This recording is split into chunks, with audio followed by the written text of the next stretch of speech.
Brent Spiner.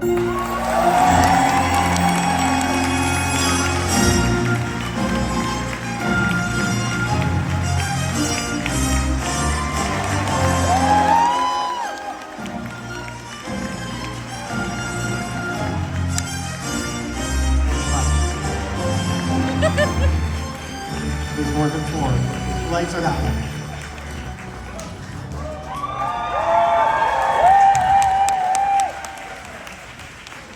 Hi, everybody.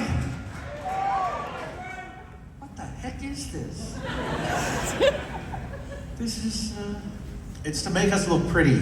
I know, but don't we already? I mean, It's to make me look pretty. I'm sorry. we're going to poison you so you look pretty.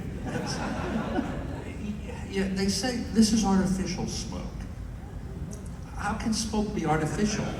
It's smoke! There, I got him to turn it off. Maybe it'll dissipate, but it also smells terrible, doesn't it? I hate the smell. What's that? It's really not. All right, so hi everyone.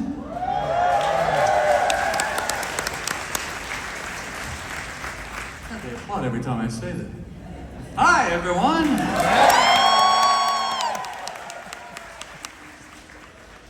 Oh please. Here we are all together. Can you guys in the back see me? Oh, there is no one in the back. It's what happens when you do a Friday panel. Tomorrow, who's going to be here tomorrow that's not here now, besides Shatner? Michael Jai White. Who? Michael Jai White. Oh, Michael, yeah. And what about the Hobbits? Are they here tomorrow? They're going to be here tomorrow. Yeah. Aren't you sick of them yet? No, they're very nice guys, really. You people in the back will love them. So anyway, hi everybody. You know what that's kind of like? It's like, if you've ever seen Young Frankenstein, it's like whenever they mention Frau Blücher and the horse goes, yeah, exactly. So every time I say, well, I'm not going to say it, but anyway, it's great to be here on July 4th, Independence Day. From we got our independence from the terrible British. Thank goodness none of you. No. The French helped us. Yes. Thank you. But I want to say, what better day could it be than Independence Day in America to proclaim Canada the 52nd state? All right, What? I mean, what does that even mean? It's like, what? It'd be a huge state, you know? It's like ridiculous. All of the other states would fit into the state. It just makes no sense. But you would be having Independence Day today. Anyway, what is your name again? Paul, right? Yeah. How do you spell that? P-A-U-L. P-A-U-L. Okay, not P-O-L.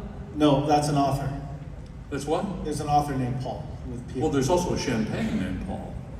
Paul Roger. You are obviously richer than I am, Mr. Spiner. Well, for good reason. Yes. Agreed. Yeah. I have never drunk Paul Roger myself, but that is Winston Churchill's favorite, was Winston Churchill's favorite champagne. I know a lot about Churchill. Paul Churchill, by the way. It's, so, what can I tell you? We could discuss politics. We get enough. Yeah. God, you guys look so good to us now. You really do. Oh, man. Yeah, should I sit? Can you see me if I sit? I mean, will I still be up there, sitting? Yeah. Man. There's a back on this, isn't there? Yeah. Hi. So, hey, thank you. I like to start by playing a little game, if you don't mind. Then obviously, I'm going to get questions from some of you, correct? Yeah, we have some people have already started lining up as at this time, but You mean that one person right there? no, that's security. 'Cause that's not really a line. No, the line is we got one line over there, and we have another line over. So there's one to your right over there. That's with Kat. Yeah. Kat. Anyone else? Who? Harrison Ford.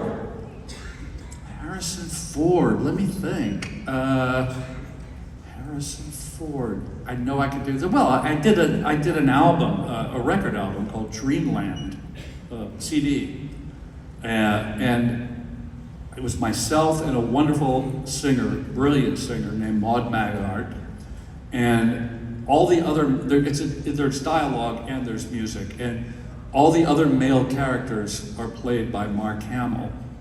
So Mark Hamill is Harrison Ford. I can do Harrison Ford in 2. Who?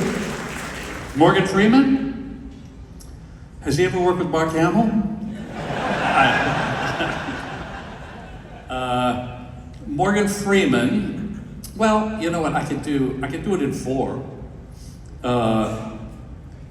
Morgan Freeman. Okay. So I worked with Randy Quaid in Independence Day. By the way, today is Independence Day. I don't know if I told you that. So when you go home, you got to watch that movie. So I worked with Randy Quaid in Independence Day. Randy worked with Jack Nicholson in a movie called The Missouri Breaks. Jack Nicholson surely has worked with Morgan Freeman, right? Jack Nicholson worked with Michael Caine in a movie called Blood and Money, I think it was called. And then Michael Caine worked with Morgan Freeman, yeah, exactly. So that's 4. Who's that? Denis Villeneuve, the director. Denis? Yeah. Let me think. Okay. Let me think. He did work with Harrison Ford.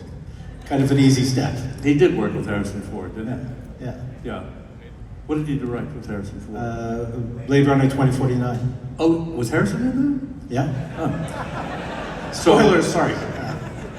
So forget that one because it's too easy. Russell Crowe. No, I'm not doing Ralph Macchio. He's the only one that I've never.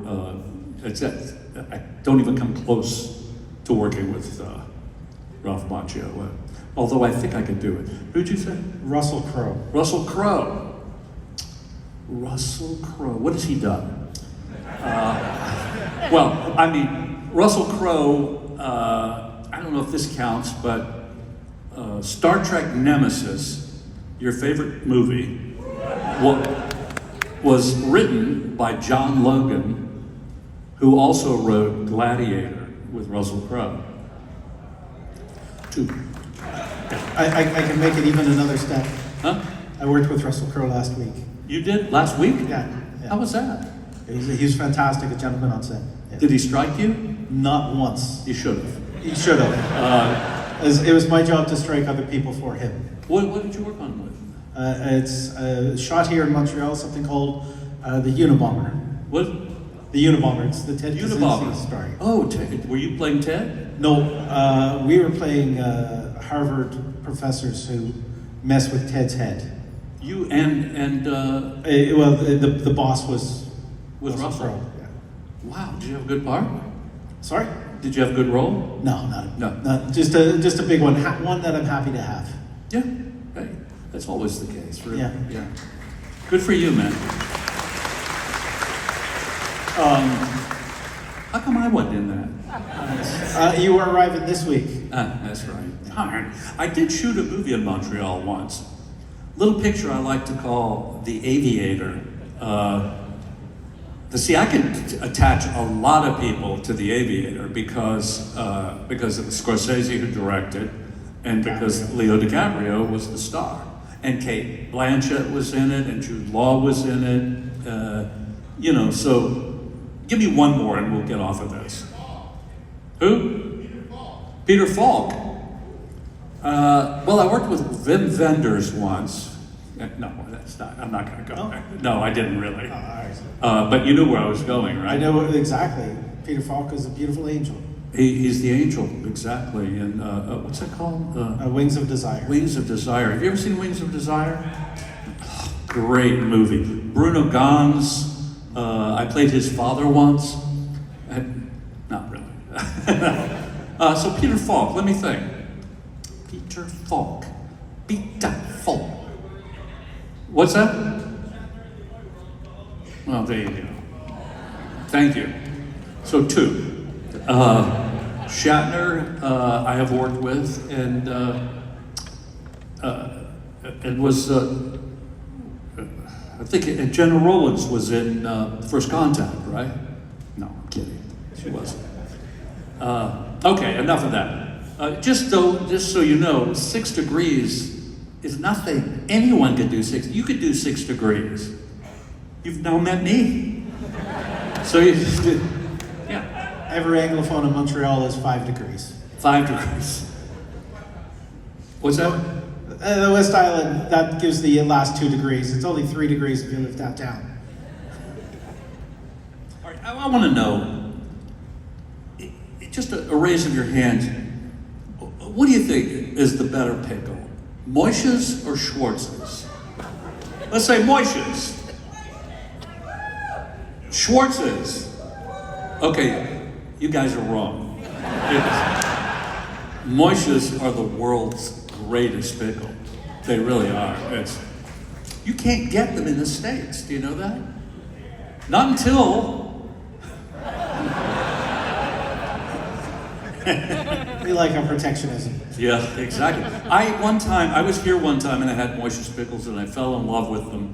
And the young guy who was working with me, I said, how do I get these to America? They won't let you take them. He said, I work for UPS. I can get you a few jars. So I bought a few jars and I gave them to him, and they never came. He ate them all. That's how good they are. All right. All right, go to the questions. We should, I think, over at Ariel's mic, that person has been standing there the longest. You know, Paul, I'm looking at you up on the screen. Not me. I'm looking at Paul. Paul. Photogenic, yeah. And, well, You're on the screen right now. You were up there before. Okay. You looked really good. I mean, way better than I look. Yeah. No, you're a very handsome man. Don't. Well, that's true, but I don't.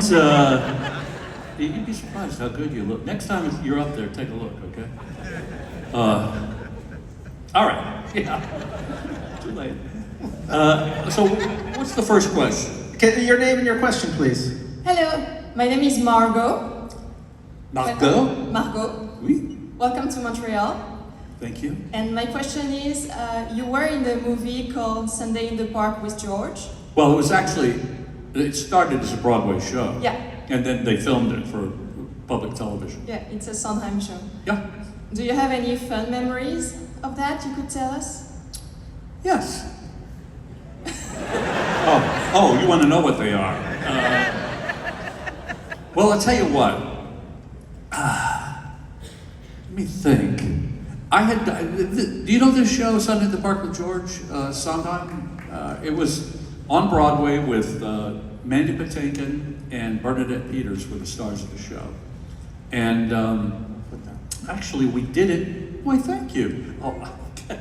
Yeah, this is for the smoke. I said, I gotta have a mask if I'm gonna go out with that much smoke, but a little late now. Thank you, though. I appreciate it. But I'm already poisoned. Yes. As are you. Well, we'll all go together. All right. You looking to see? You look good, man. All right. I was just saying that in Canada they have a different chemical mix. What? The government has a different chemical mix for artificial mist. That's what they say. That's what they say. Yeah. When we were doing I'll get right to you. But when we were doing this series, they used to pour smoke into the sound stage until Patrick Stewart one day said, "No, I'm not going to be in that." Anyway. So they had to. We refused to work unless the smoke stopped, and we sat outside the sound stage and we wouldn't go on the stage. And then a representative from Actors Equity, the union, came out and said, the smoke is absolutely safe. It's a different kind of mist. It's what you just said. And we said, okay, so we went in and all of the crew were wearing these masks. The entire crew, camera operator, the sound guy, everybody. And then we said, we're not working until they take their masks off. Those people are no longer with us. So Sunday in the Park with George. Sunday in the Park with George. I don't have a good Patrick today. Some days I do and some days I don't. All right, number one. Make it so.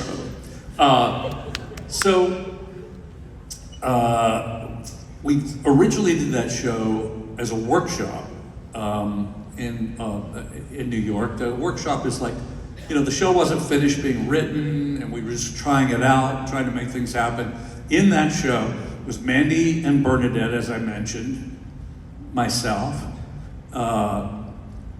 Kelsey Grammer, whose lovely daughter is here today, signing on his behalf. No, for herself.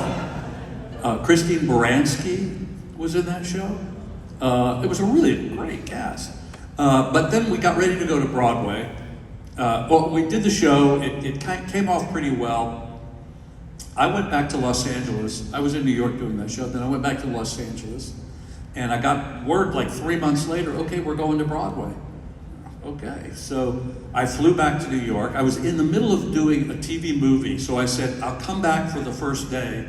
And then I have 3 more days on this movie. I have to go back and finish it, then I'll come back. And so I did that. And I don't know if this is very interesting, but the opening number, the closing number of the show is called Sunday. It's a beautiful song. And I came back in the room. The whole cast is in the rehearsal room. And I had a writing crop in my hand. It was a prop I used in the show. And I carried it the whole time. And we got ready to start singing. The musical director, Paul Gemignani, said, okay, let's do Sunday now. And everybody, the way I want to do it, I want you to start the song. I was like, what? I get to start the song? Sunday by the blue, purple, yellow, red water. I mean, beautiful song. And then little by little, the rest of the cast comes in until it's the whole ensemble singing. And he said, just keep singing, I will cue the other people. And I said, okay, so I started singing, Sunday by the blue, purple, yellow, red water, and I'm singing and singing, and I'm going, oh my God, he's gonna let me sing the whole song. And I looked behind me, and everybody was laughing. Because they had planned it before I came back. I said, what I'm gonna do is, I'm gonna make him think he's gonna do the song. Well, of course, I didn't do any of it. Ultimately, I just came in with the ensemble, and Mandy did that part. But just the fun things that happen on Broadway. Thank you. Yeah. Nancy Margot. On this side here. Your name and your question, please. Hi, my name's Zoe. Zoe, we've met. We have met. Oh, don't get any ideas. She was at my table. Yeah. So 7 years, 7 seasons, a lot of time for the cast and crew to get to know each other. I was wondering if there were any running jokes or gags behind the scenes that you'd like to let us know about. You know what? There really weren't. Believe it or not. People don't ask that often. What were the practical jokes? We heard you guys. We did a lot. Nobody did it. But maybe Gates once or twice. She had this whole Ohio mentality. Basically not funny, but for the most part, seriously, everyone on the show was funny. And we laughed all day long. But it was just, just people's personalities and witticisms and things like that. It wasn't ever practical jokes, but we were raucous. And we laughed so much that we had a director who refused to come back because he couldn't get us quiet.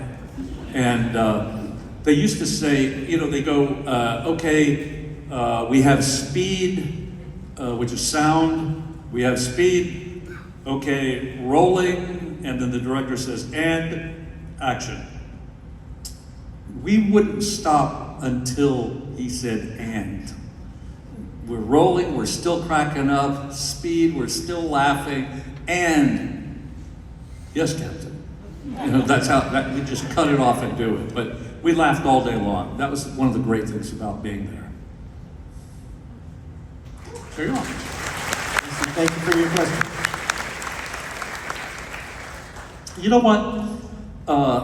Every day, and this maybe happens to you too, every day in my emails, if I have purchased anything anywhere, I get an email asking me to do a survey. Help us because we want to improve our product. Just tell us, what did you like about it? What was the best thing? What, can you describe in words, on a scale of 1 to 10, what would you give us for? And I'm thinking maybe we should do that for panels. At the end of the entire convention on Sunday, I'm going to send all of you a survey. Who gave the best panel and why? And okay, it could be Dr. Peter Weller, but yeah. Your question and name, please. Who's next? I'm sorry. Yeah, it's over there at Arios. Yeah.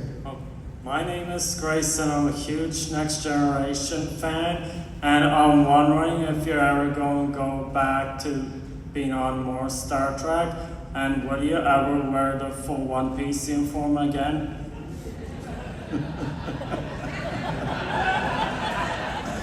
Never.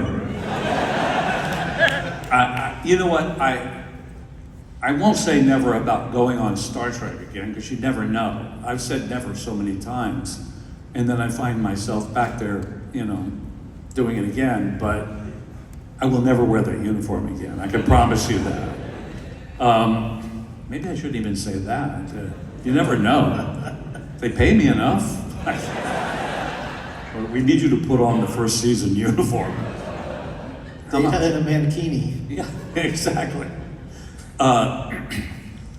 Yeah, because, who knows? I could wind up being on something, maybe. I don't know if it made sense. I don't think they've, decided they never want to see me again, at least not to my knowledge. I mean, they may have, but, it depends if it was something interesting and but sure, why not? Are you satisfied with that? Yeah, okay. Over here. Hi. Hey. So Star Trek touches a lot of important and very serious subjects. Yeah. It's also very, very goofy at times. Mm. Did you have any scenes that you had struggled to deliver with a serious, deliver straight with, without cracking laughing, or just struggling to just read because it just came up really unserious out of context? Yeah. Did you have Lots a of favorite them. one? No, I didn't have any favorites. But I'll tell you what, here's the thing. I did not watch the show. I saw the first 10 episodes. I thought, okay, I get it. And I never watched it again because I had read them all. I had memorized my part. I had acted in all of them. I knew how they were all going to turn out. So I never watched them. I thought, well, maybe I want to watch something where I don't know what's going to happen. So I never watched it. But so I don't have a lot of memory of things because we just went. It was like one day would finish and we have a lot to learn for the next day and a lot to learn, and so I just kept going. And people say, well, do you have a favorite episode? Well, no. it all seemed like one long 7-year episode. Because I was just there doing it all the time. I spent much more time as Data than I did as myself. So just now, I'm starting to learn how to be myself again. I kept doing this. People say, "Stop! Why are you doing that?" You know, actually, if I happened to turn on the television and the show was on the air and the ship went by, I thought I was in it. What was your question? Thank you. Yeah. Yes. Just a small point of order. Mr. Spiner has said that video is allowed, and of course pictures are allowed. We just ask that no one uses their flash. That would be appreciated. Thank you. I don't mind them using their flash. I prefer it, actually. The people who do Film the this. cameras and all that, Yeah. they dislike the flash. They don't like it. No.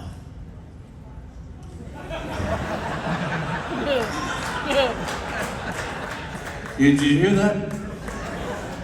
She For those of you that didn't hear it, she said, you're lucky. she said, "Do you like to be flashed?" Depends. Okay. Yes, sir. To boldly go. All right. Yeah. Yes, your name and question, please. Hi, my name is Michael. I have something I wanted to say to you personally. You were here several years ago, and you went on the floor, the main floor in Comic Con, and I was in the middle of a conversation with a vendor doing leather work, hats and masks. And I was in an intense conversation with her, and you came up behind me, and of course, you on the floor were causing quite the attraction, and I had no idea you were behind me. And I work as a chef, and I've gotten the opportunity to meet a lot of celebrities, but I wanted to say that you were so gracious and so kind in that interaction right then coming up, and then I realized you were there and was stupefied, and I just wanted to say thank you, and that it was wonderful meeting you in person that close and conversing with you. Oh, thank you. Well, it was my pleasure. The last thing I wanted to say was your podcast, your visit with Katie Sackhoff on her podcast was amazing. Oh, thanks. Your take on the traditional values and how they are interpreted in sci-fi continuously was very nice to hear. So thank you very much for being so wonderful. My pleasure. Let me ask you, as a chef, can I ask you one thing? Always, sir. Do you prefer Moishes or Schwartzes? I really don't want to disappoint you. Oh, come on. You call yourself a chef? That's the title. Thank you, Michael.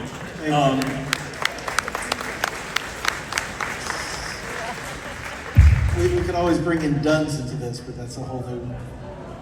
No, all right. We could bring Duns into this. Oh, okay. Yeah, Yeah, good. we couldn't though. Sorry, your name? Natalie. Natalie, your question? Hi, Hi. I'm here to say first thank you, because if it was not for Star Trek, I would not speak English. I did learn most of the language watching the episodes. Wonderful. It was easy to follow because it's the captain speaking to one officer, the doctor speaking to one patient. It was one-to-one dialogue. It was easy to follow. Excellent. And the last seasons for Picard and stuff like that, there's so much importance to the sound effects, the visual effects. I did have the feeling that the text was less important. And it's the text that taught me English. So, Well, but we already accomplished that. So it was time to do something else. Well, let me ask you something, Natalie. You know, and I know you speak beautifully English now, but did you understand what Michael had to say about me? Yes. Michael, maybe you want to repeat that. No. No, you know what? I don't know because I didn't watch it. But it seemed like when we were doing dialogue, it was important. At the time, we were fooling ourselves, maybe. But I thought the best dialogue was between me and Laura.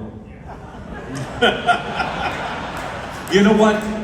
When I say between me and Laura, that's ridiculous. I am Laura. So, no, between Data and Laura, because there were no special effects in that scene. They actually ran out of money, and they had no money to do what they wanted to do, which was a whole, big deal and effects and stuff going between the two characters. Finally, they just put it in like we were in a tent with hot light. So it was kind of in a netherworld, and you didn't know where we were. And this is how tricky this special effects were. So I'm standing here, and Data is standing here, and Laura is here. And I would be talking to him, and then it would become time for him to speak. And I would do this. And then I would be Laura, and because the camera was over here. So there were no effects. I was just turning around. That was the big effect. I could do it again if you'd like to see how I did it. Yes, please. Thank you so much. Thank you, Natalie. And I'm so glad we were there for you, if indeed you wanted to speak English. Now you don't have a choice. Are you a chef too? No. All right, we're getting down to the point that we are about 10 minutes left. So we're going to probably just try to move a bit quicker through the questions. Over on Ariel's side, your name and question. Hi, Brent. I'm Marianne. Marianne, hi. Thank you for being such an important part of my teenage years with the Next Generation. Pleasure. Recently in Picard, when you died in season 1, how much did you have to say about your death? Did you know you were coming back? And did that make you think about your own end of life and how you'd want that to happen? Nice, easy question. That's a good, short, easy question. You know, when we did that scene, I was thinking about my own death. No, I have no plans in that way at all. I'm here to stay. Thank you. Let's see, Marianne, what was the first part of that question? Did you know that you were going to come back? Yes. After that scene in season 1. It was a beautiful, peaceful. Oh, it was fantastic. Yes, I cried. Yes. Same here. It was. I'm the one who died. It was a beautifully written piece by an absolute genius, Michael Chabon, who wrote that. Michael Chabon is probably the greatest novelist in America. He's a Pulitzer Prize winning, and he ran the show that first season, and wrote that piece. And I was thrilled to do it because it was just so special and beautifully written, and the whole sequence was really incredible. Plus, I don't know if you remember, but Data's death in Nemesis had been sort of a disappointment to a lot of people. I don't know why, but this was something about Data blowing up just didn't sit well with people. This was much more satisfying, I think, for everybody. And so I did not think I was coming back. In fact, when they called me the next season and said, hey, do you want to do season 2, but play a whole different character, play this evil Sun character, I was thrilled to be able to come back and play something else. Because I assumed Data's gone. And then season 3 happened. And Terry Metalis, who was sort of the genius behind season 3, except in Natalie's mind, was he had this idea for Data to come back and be part of, it was really complex, but I thought, well, I don't know, can we pull this off? I don't know if I can pull this off. And, I don't know if you've noticed, but I'm old. And so, you've noticed, I know. I see it in your eyes, so anyway, we talked about it and I said, well, I cannot imagine all my friends being there doing that season and I'm not there. So I said, well, I'll give it a shot. It could ruin everything, but I'll give it a shot. And we actually, when we were first doing it, talking about it, we were calling the character something other than Data. We were calling him something like Datum, and because he was a whole new creature, Datum, and it really didn't make any sense because Datum is singular, right? And Data is plural. So it just didn't make sense. So I was driving on a Sunday and it hit me, this is all wrong. He's got to be Data. So I called Terry. I said, Terry, it really has to be Data. And he was like, you're right, it has to be Data. It was that fast. He was like, let's change it. I mean, even on my trailer, it said Datum. And we took it off that day and put Data on. And, I don't know, you had another part of that question, didn't you? Besides me dying. Well, it was beautifully handled. I don't think enough, we have this idea of always searching for youth and death is something that's sort of swept under the carpet. So it was lovely to see a beautiful, peaceful death. Well, So as it thank should you. be, right? I mean, really, as it should be. I mean, it should be for everybody. You should have an option. Anyway, I don't want to go there, but We do in Canada. do you? Is it? Yeah, it's an option. Huh? It is an option here. It is an option. Is it just like you have to be terminal though, right? Yeah. Right. No, You can't be like I could just walk off stage now and say, okay, I'm ready. Yeah. I'm sure there might be somebody in the parking lot who's No, probably. like $50. $50 is $50. Thank you for a 5-star answer. Okay. All right. And remind me not to say I'm ready. Is that- Okay. Talk about 5 stars. We're at 5 minutes, and I'm gonna go really fast. Over here, Cats. Hello, Brent. It's so nice to meet you. Thank you for everything you do. Thank you. I want to go off the beaten path, maybe between fiction and reality. What was it like for you, as an actor, to play yourself in the mockumentary Fresh Hell? Any highlights? And off camera, was LeVar Burton really lending you money? He has lent me money. I will never pay him back. I loved doing Fresh Hell. I really did. I thought Fresh Hell, if I could have kept doing it the rest of my life, that's all I would have done was Fresh Hell. But I don't know if you ever saw it. It was a web series I had. It's on YouTube somewhere. There's like 16 episodes.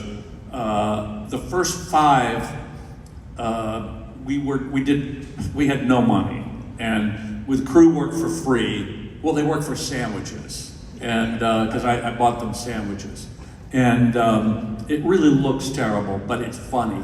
And then we decided to do another season, I think 10 or 11 more, and I said we got to up the stakes. So we went from spending nothing to spending $1,000 an episode. And the crew still was getting sandwiches, but they were a higher quality of sandwich. We tried to sell it, because I wanted to do it on television. And we came close one time with Sci-Fi Channel, and then they changed their whole regime, and they said, no, we want to stay in the box with Sci-Fi. And so we didn't get to do any more of it. But if you've never seen it, stick with it through all 16 episodes because it's really fun. It's so worth it. Thank you. Thank you. And we have the Hey space. man, my Excellent. favorite. Love the Blue Jays. Yeah, thanks for telling me that when I took my picture with you. Yeah. but I do too. But Where are they? they're in Toronto. Are they still there? Yeah, and they're in first place right now. Well, what about the expos? They're in Washington, D.C. Yeah, they get sold. Man, I don't want to touch that. Yeah. So I was going to ask, I'm an architect and I have many friends who are set designers, and I'm just so fascinated about the space on the set, the spaces that we feel watching it through the screen, Yeah. but then the spaces that the actors really experience. So I was curious to know, are there any spaces from TNG or the movies where you that you have special memories from, whether it's the bridge, engineering, or the different enterprises? Yeah. That you really enjoyed most, or you really felt in your element? Well, were there more than one Enterprise? No, well, there was the I don't remember. there was the one in First Contact. Oh, yeah. That was the E, wasn't it? Yeah. I pretend I knew that, actually. That was a guess. I'll tell you what, of all the sets, we always enjoyed being on the bridge because we all worked on the bridge. And so we knew in every episode there would be at least one scene on the bridge. And we knew that, when we first started doing the show, first 2 seasons, they hadn't figured out that one actor could carry a whole show for the most part. So basically we were all in all the episodes. And then finally they went, and it was exhausting because we were working 16 hours a day. And so then they figured out, I bet he could carry a show, or those two could carry a show. So then they started to divide it up a little bit, and there would always be the first and last scenes practically, and almost every episode was on the bridge. And those were the most fun because everyone was there. And as I said before, we were wild. And we laughed all day long on the bridge. And it was the same way on Picard. It was so much fun to come back on that bridge because I knew all of us were going to be there. And it was great. Well, I was just going to say that I did a rewatch of TNG with my mother a few years ago, and it was really special. So I hope you watch it someday. Well, thank you. And let me just ask you this: was I your favorite? Not really. Yeah, okay, get out of here. Yes, for sure. Thank you. All right. I got 33 seconds. Yeah, we have 30 seconds for the last question, right over here. I apologize, this is going to have to be the last Sorry. question. If that guy in the Expo suit took so long. It was, yeah. My name does not matter. What is your name? Brent Spiner or Brent Spinner? It's Brent Spiner. Thank you. Yeah. Merci. Thank you, everyone. Merci beaucoup. Oh, thank you.